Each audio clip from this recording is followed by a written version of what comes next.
Don't go layo.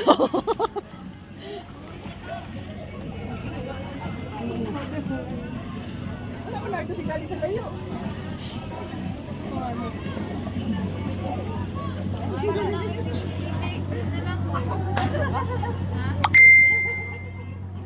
Good job.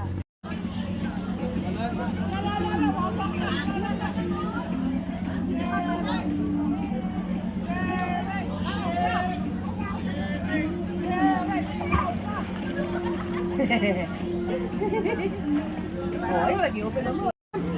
Lagi ito rin dyan. Close ang eyes, ha? Dito, stand up. Stand up. Ay, don't be scared. Scared nga. Bago na ka nag-jump. Close ang eyes. Ay, at para same ka kanina. Ay, mag-sit down.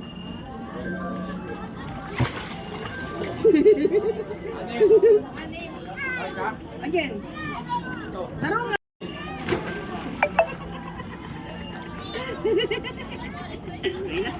One. I-close ang eyes, ha? Jump!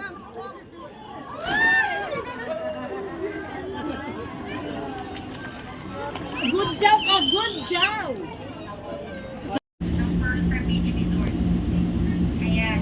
So, yung charter na po dyan, yung isa yung dito sa ating website.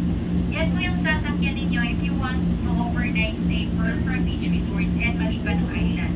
And kung sa Malipano Island po kayo, so per villa naman dun sa likod, more or less, good for 8 po siya. More or less nasa 80 to 85,000 kung weekday. Kung weekend, 90 to 95,000. Same pa rin po ang mangyayari kung lalagpas per package, additional 7 to 8,000 kada isa. Full 40. And kung meron kayong helicopter, meron silang helipad area. Wow. By the way, yan po yung mga amo namin.